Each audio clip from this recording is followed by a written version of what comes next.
A'udzubillahi minasyaitonirrajim. Bismillahirrahmanirrahim. Assalamualaikum warahmatullahi wabarakatuh. Alhamdulillahirabbil alamin. Wa bihi nasta'in ala umuri dunya waddin. Wassalatu wassalamu ala asrafil anbiya'i wal mursalin sayyidina Muhammadin wa ala alihi wa ashabihi ajma'in. Ya alim Allahumma alimna ma yanfa'una wanfa'na bima 'allamtana wa zidna ilma wa arana al-haqqa haqqan warzuqna ittiba'ah wa arana al-batila batila warzuqna ijtinabah. Rabbana zidna ilman warzuqna fahman wa rizqan thayyiban wa amalan mutaqabbalan. Il-ghafur rabbana innana amanna faghfir lana dzunubana wa qina adzabannar. Amma ba'd. Alhamdulillah, segala puji dan syukur adalah milik Allah, Tuhan semesta alam yang telah menciptakan kita, dan karena rahmat dari Allah Subhanahu wa taala kembali kita berjumpa di channel YouTube iDream TV dalam program Tadabbur Al-Qur'an, dalam program Keluarga Muslim, di mana insyaallah kita akan sama-sama mencari tahu bagaimana cara terbaik bagi kita di dalam mewujudkan rumah tangga atau keluarga yang sakinah, mawaddah dan warahmah sampai masuk kita ke dalam surganya Allah Subhanahu wa taala. Tidak lupa kita baca salawat dan salam. Allahumma shalli ala sayyidina Muhammad wa ala ali sayyidina Muhammad. Assalamu alayka ayuhan nabi wa rahmatullahi wabarakatuh. Semoga Allah terima salawat dan salam yang kita baca dan dilimpah curahkan kepada para nabi, para rasul wabil khusus Rasulullah Muhammad sallallahu alaihi wasallam. Dan semoga kita termasuk ke dalam kelompok orang yang akan berbahagia ketika berjumpa dengan Allah nanti di yaumul mahsyar, dijauhkan dari siksa api neraka dan dimasukkan ke dalam jannahnya, insyaallah. Amin ya rabbal alamin. Lebih-lebih dari itu kita berharap semoga Allah mempertemukan kita dengan orang yang kita cintai, dengan orang yang paling kita cintai di alam dunia ini, yaitu Rasulullah sallallahu alaihi wasallam. Sahabat hadirin yang dirahmati Allah dimanapun Anda berada, dalam program Keluarga Muslim kali ini saya akan mengangkat satu tema, yaitu bagaimana upaya kita membesarkan anak-anak ikhlas karena Allah. Karena pada prakteknya banyak orang tua sahabat iDream yang kemudian lupa bahwa anak-anak ini adalah amanah dari Allah, sehingga kemudian membesarkannya merupakan bagian dari perintah Allah dan harus kita lakukan dengan keikhlasan penuh karena Allah. Karena kalau berbicara pahala amal sahabat iDream, salah satu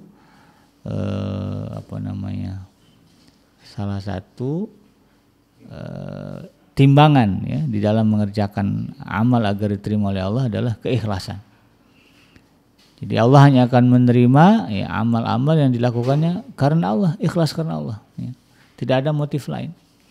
Kalau kita kemudian mengerjakan satu perbuatan apapun bentuknya, dan kemudian tidak didasari oleh keikhlasan karena Allah, maka kemudian itu tidak akan diterima oleh Allah Subhanahu wa taala sebagai sebuah kebaikan atau sebagai sebuah ibadah.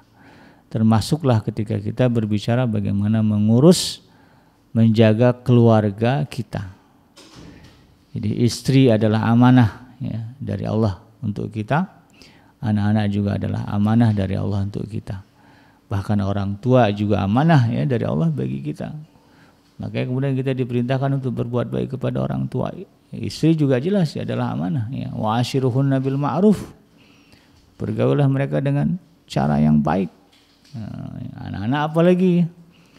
Anak-anak itu diperintahkan oleh Allah kepada kita untuk kita jaga kemaslahatannya.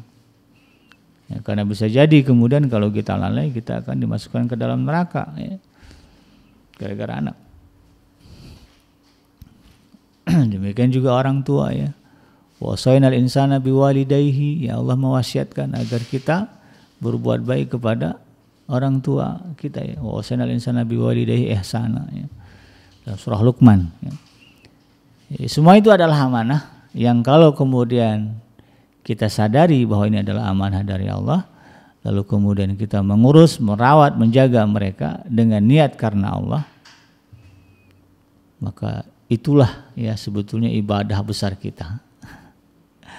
Jadi kadang-kadang kita mikirin kalau ibadah itu sholat malam sepanjang waktu malam gitu saum Daud, itu ibadah juga ibadah besar juga itu. Tidak perlu sampai ke sana pun, kalau sadar ini maka insya Allah dalam pandangan Allah Subhanahu wa taala kita adalah orang-orang yang layak untuk mendapatkan ya, kemuliaan dan ketinggian derajat di sisi Allah Subhanahu wa taala. Jadi inilah yang kemudian harus memotivasi kita di dalam memandang anak-anak, memandang anggota keluarga kita. Nah, kalau kita memandang dengan sudut pandang tadi, wah mereka ini adalah amanah dari Allah. Ini urusannya dengan Allah nih, ya, bukan urusannya semata-mata dengan orang tua kita, dengan istri kita, dengan suami kita, atau dengan anak-anak kita. Tidak, ini urusannya adalah dengan Allah. Nggak benar saya ngurusnya, Allah akan tanya, Allah akan persoalkan. Kalau benar kita ngurusnya, maka Allah akan mengapresiasi, maka Allah akan memberikan ganjaran di dunia dan di akhirat. Sehingga kalau kita berharap ya punya anak yang akan menjadi penyejuk mata, ya, dalam artian enak dilihat, ya, enak diajak ngobrol gitu, enak diajak jalan, kan kita pengen begitu ya. Punya anggota keluarga, apakah itu orang tua, istri, suami, anak, ipar, pengennya kan enak gitu ya, enak diajak ngomong, enak diajak jalan, enak diajak ngaji. Karena prakteknya banyak gitu ya, ada aja anak-anak anggota keluarga kita diajak ngomong nggak enak ya, marah-marah mulu, ujung-ujungnya berantem. Jangankan yang jauh, istri suami istri itu kan. Ada suami yang punya pikiran, punya kesimpulan, saya kalau ngobrol sama istri ujung-ujungnya berantem. Ya. Itu kan nggak enak gitu ya. Nah, kita kan pengen nih ya, punya istri, punya suami, punya anak, punya orang tua, punya mertua yang lagi rame itu ya, ada menantu yang kemudian ya menghancurkan rumahnya ya, gara-gara konflik dengan mertuanya ya, karena merasa semuanya jeripayah dia itu ya kan, tapi kemudian tidak diapresiasi oleh mertuanya, merasa tidak dihargai, dibongkar, dihancurkan rumahnya, tanahnya dikeruk gitu ya. Yang dan sayangnya muslimah juga ya, pakai hijab juga. Kesadaran tentang ini tidak ada. Itu bukan sifat terpuji ya. Dan nggak jadi pahala jadinya ya. Jadinya mubazir ya. Innal mubazirina kanu ikhwana syayatin. Orang-orang mubazir itu adalah saudaranya setan. Kita bangga dengan itu, ternyata kata Allah kita saudara setan. Nauzubillah ya. Ya, kalau kita ingin punya itu tadi ya, keluarga yang menjadi penyejuk mata kita, maka pandanglah mereka dengan satu sudut pandang tadi, bahwa mereka adalah mereka adalah amanah dari Allah, maka kemudian kita harus menjaganya karena Allah. Karena yang akan berurusan kita adalah Allah, berurusan dengan kita adalah Allah. Dan memang kalau kita rujuk ya di dalam Al-Quran, misalnya di dalam surah surah Asy-Syura ya, surah Asy-Syura ini surah yang ke berapa? Surah yang ke-42 ya, ayat yang ke-49. Allah Subhanahu wa taala berfirman, A'udzubillahi minasyaitonir rajim, lillahi mulkus samawati wal ard, yakhluqu ma yasha'u, yahabu liman yasha'u inasan wa yahabu liman yasha'u dzukura. Kepunyaan Allah lah kerajaan langit dan bumi, Dia menciptakan apa yang Dia kehendaki. Dia memberikan anak-anak perempuan kepada siapa yang dikehendaki dan memberikan anak laki-laki kepada siapa yang dikehendaki. Jadi kita punya anak ini karena Allah mau kita punya anak. Berapa banyak orang yang pengen punya anak gak dapat anak. Nah, makanya kemudian pandang anak ini sebagai amanah dari Allah. Karena banyak orang yang pengen punya anak gak bisa punya anak. Nah, saya berapa kali ketemu ya, ada yang kerabat, ada yang teman ya. Ada yang kenalan cerita udah lama pengen punya anak, padahal kalau materi mah cukup gitu ya, bahkan lebih gitu kan, tapi punya anak nggak bisa, susah, sampai sekarang nggak punya anak misalnya. Nah, jadi kita harus paham bahwa dari sini kita harus sadar, ternyata memang kalau kita punya anak berarti kita memang diberi oleh Allah ya. Allah ngasih kita itu, nih kamu, aku titipkan anak. Jadi besarkanlah anak-anak itu kemudian dengan prinsip karena Allah tadi. Ini adalah dari Allah, maka kita harus menjaganya, membesarkannya juga karena Allah Subhanahu wa taala. Dan jangan kemudian ya, anak-anak ini menjadi sebab kita ya, dimurkai, dibenci oleh Allah Subhanahu wa taala. Nah, banyak ada juga lah fenomena orang yang kemudian justru mendapatkan kemurkaan Allah ya, gara-gara cara ya, dia mengurus anak-anaknya. Ya, termasuklah di sini ya, yang harus kita kritisi adalah bahwa kita mengurus anak-anak itu dengan harapan anak ini akan mengurus kita lagi. Ini juga dicela oleh Allah Subhanahu wa taala. Ya, karena apa? Di situ tidak ada prinsip unsur keikhlasan. Karena Allah. Kenapa ya? Karena kita nggak ngerti juga kalau anak itu dari Allah. Ya masih ada ya, atau mungkin umum lah kadang-kadang orang tua berpikir saya besarkan anak saya, nah, gitu ya. Saya cukupkan keperluannya supaya nanti kemudian ketika saya tua, ketika saya sudah tidak berdaya, anak inilah yang akan kemudian mengurus saya, menjaga saya. Kalau itu prinsip yang kita yang ada di dalam diri kita berbicara mengurus anak ini, maka siap-siaplah ya, kita akan menggigit jari, ya, kita akan hopeless ya, kehilangan harapan, dan kita akan mendapatkan hal yang di luar ekspektasi ya, di luar perkiraan. Berapa banyak orang tua ya, yang kemudian menghabiskan waktunya ya, menghabiskan sumber dayanya, kekuatannya, potensinya agar anak-anaknya bahagia, tapi kemudian ya, di hari tuanya justru dia ditelantarkan ya oleh anak-anaknya sendiri ya. Punya anak 10, 1 pun gak ada yang datang pas lebaran ya. Punya anak banyak tapi 1 pun tidak ada yang kemudian mau ya, care, peduli ya tentang diri dia itu kan. Nggak mau meringankan beban orang tuanya. Kenapa? Bisa jadi ya, dulu ketika kita membesarkan mereka ya, kita tidak ya, itu tadi ya, tidak meletakkan prinsip keikhlasan di dalam hati kita ketika kita mengurus mereka. Tapi yang ada kita pamrih walaupun nggak kita ucapkan ya, di hadapan anak-anak kita. Tapi kan Allah tahu ya, apa yang ada di dalam dada kita ya. Kalau kemudian ya, kita berpikir ya, saya pengen nanti anak-anak ini udah gede ngurusin saya.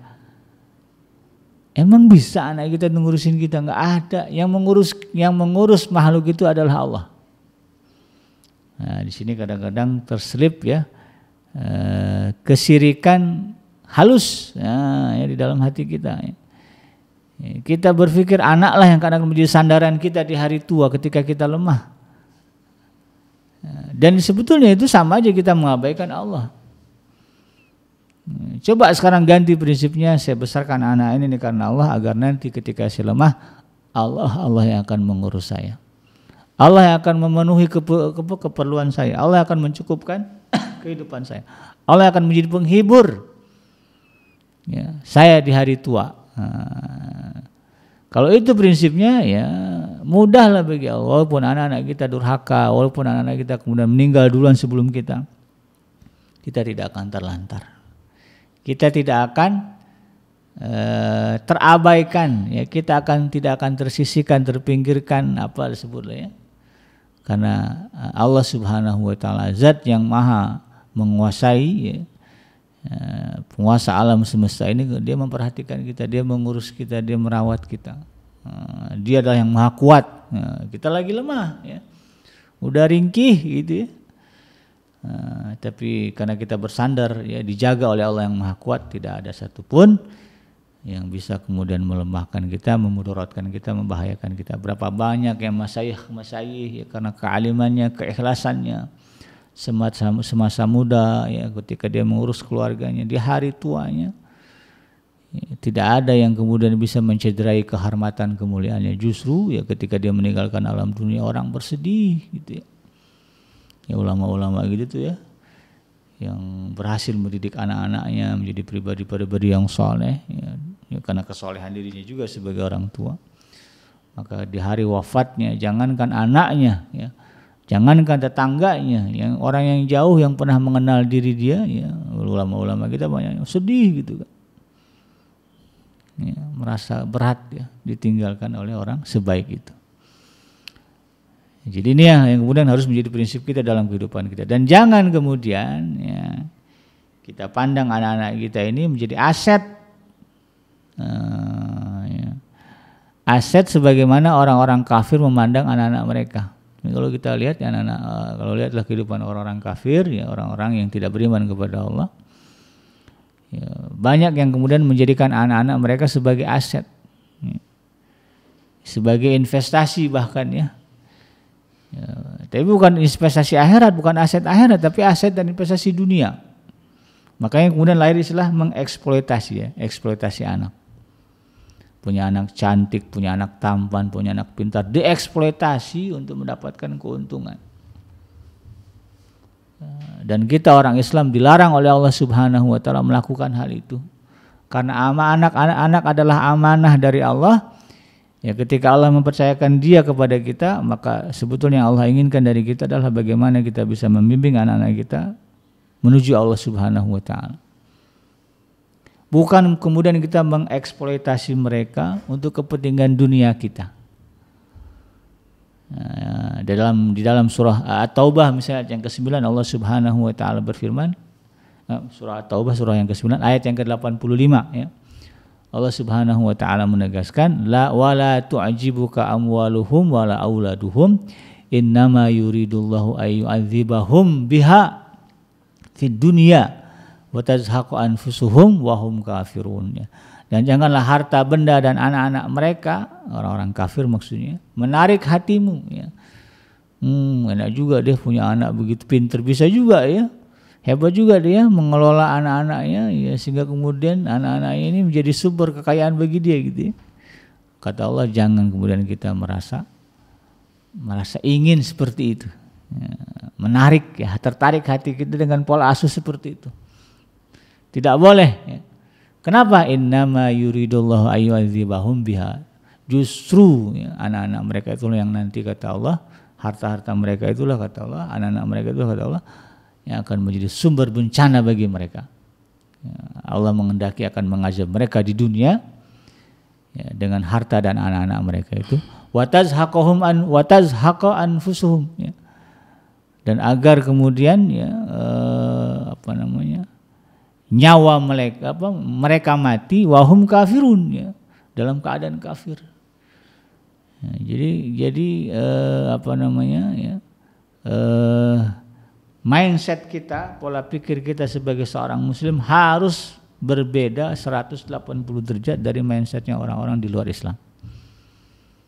Nah, ini kalau berbicara kurikulum, ya kita harus jelas ya, kurikulum kita sebagai seorang muslim itu bicara pendidikan itu berbeda dengan prinsip kurikulum yang ada di luar Islam ya, atau non muslim. Ya, kadang-kadang kan ada orang tua ya menyekolahkan anaknya di sekolah-sekolah dengan kurikulum non muslim gitu kan. Ya, bagus sih, iya kadang ini karena tertarik tadi deh. Kalau di sekolahan ke situ tuh bagus, anak-anaknya begini-gini jadi kaya, jadi dokter. Padahal justru yang penting adalah bagaimana anak-anak ini nanti sadar bahwa dia adalah hamba Allah. Nah, ini pola pikir orang tua di zaman sekarang ini harus kembali kepada ayat ini. Jadi jangan sampai kemudian ya, kesuksesan, kekayaan yang ada pada orang-orang di luar Islam membuat hati kita tertarik meniru langkah mereka. Lihat tuh dia maksimalin begini ngurusin anaknya, udah tuanya lihat, anaknya begini begitu. Itu salah. Karena pada hakikatnya kita mengurus anak ini karena kita sadar anak ini adalah amanah dari Allah, maka kita harus menjaganya karena Allah. Dan nanti kalaupun kita sudah tua, dia sudah dewasa ya, kita tidak menyandarkan ketuaan kita kepada mereka, kita tidak menyandarkan kelemahan kita kepada mereka, anak-anak kita, karena mereka juga punya kehidupan sendiri, punya keluarga. Berapa banyak orang tua yang sedih karena anaknya sibuk dengan keluarganya. Gitu ya. Orang tua yang sedih karena anaknya sibuk dengan keluarganya. Lalu kemudian berdoa kepada Allah gitu kan, supaya anaknya dilaknat. Ini juga bukan sikap seorang muslim. Orang yang Islam yang berserah kepada Allah enggak masalah anak-anaknya begini begitu. Toh dia punya Allah Subhanahu wa taala. Dia punya penguasa alam semesta. Jadi dia memandang anaknya yang tidak terlalu perhatian kepada dia dengan rahmat, dengan kasih sayang. Yang ada doa, ya Allah, mudah-mudahan anak saya itu semakin diberikan kekuatan, kelapangan ya, untuk mengurus keluarganya. Jangan sampai keluarganya kemudian terbengkalai, porak-poranda, ya, pecah belah, broken home. Ya, malah itu yang keluar gitu kan. Kenapa? Karena memang landasannya mengurus anak karena ikhlas, ya, keikhlasan karena Allah Subhanahu wa taala, bukan karena yang lain. Nah, ya. Karena itu kemudian ya kalau di dalam Islam tidak ada prinsipnya ya kita takut dengan adanya anak-anak kita, ya takut kekurangan ini kekurangan itu, ya karena kita memandangnya karena Allah, jadi ini kan dari Allah, ya. Allah yang ngasih, nanti Allah yang jamin rezekinya gitu kan. Berapa banyak orang tua yang khawatir ya, kan banyak ada kasusnya orang tua kemudian membunuh anaknya lalu dia bunuh diri. Itu terjadi bahkan tidak hanya di luar Islam, ya, bahkan orang Islam juga ada yang begitu ya.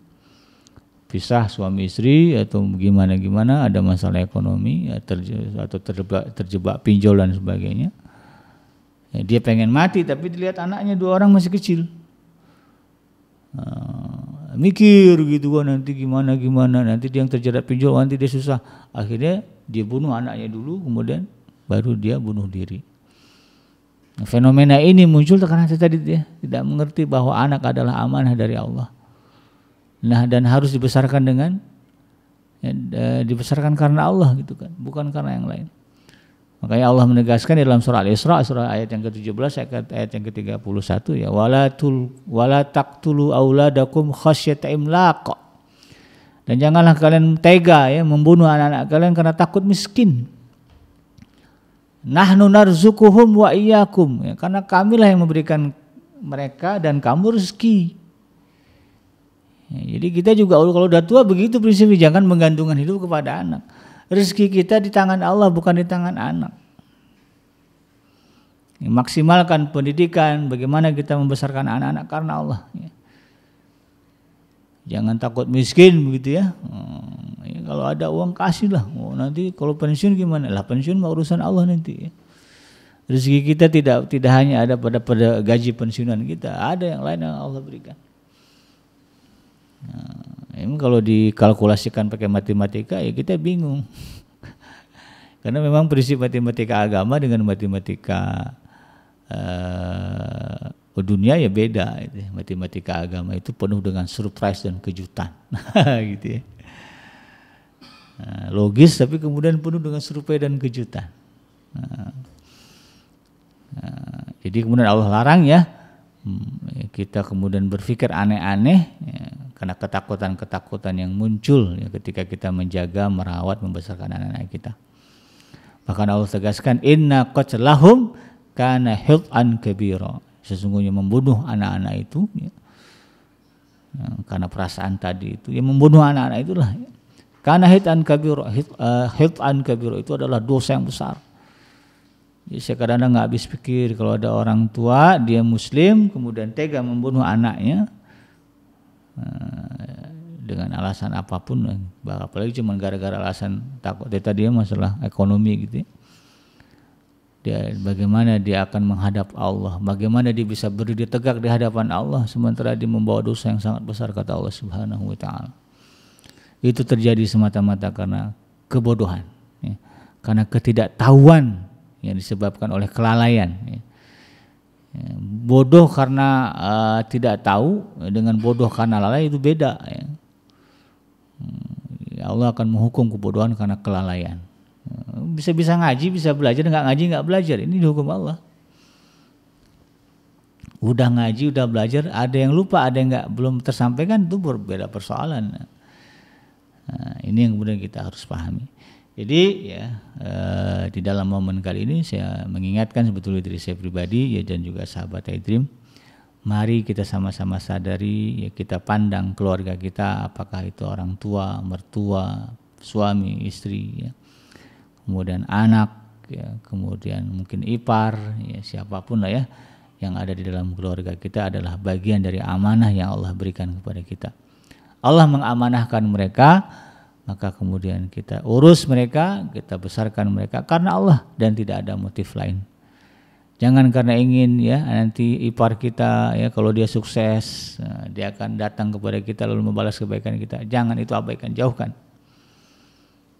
Ya, kita ngurusin orang mertua dengan baik dengan orang tua, kalau dia mati warisan ini banyak buat kita, abaikan itu ya.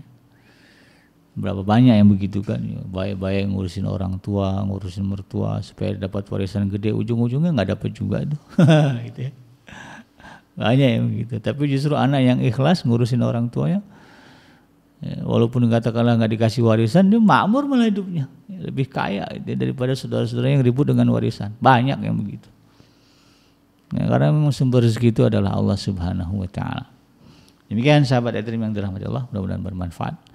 Yang benar datangnya dari Allah Subhanahu wa Ta'ala, dan yang salah semata-mata lahir dari kealfaan dan kehilapan saya pribadi. Saya bikin pamit undur. Subhanaka Allahumma rabbana wa bihamdika asyhadu an la ilaha illa anta astaghfiruka wa atubu ilaik. Walhamdulillahirabbil alamin. Wassalamualaikum warahmatullahi wabarakatuh.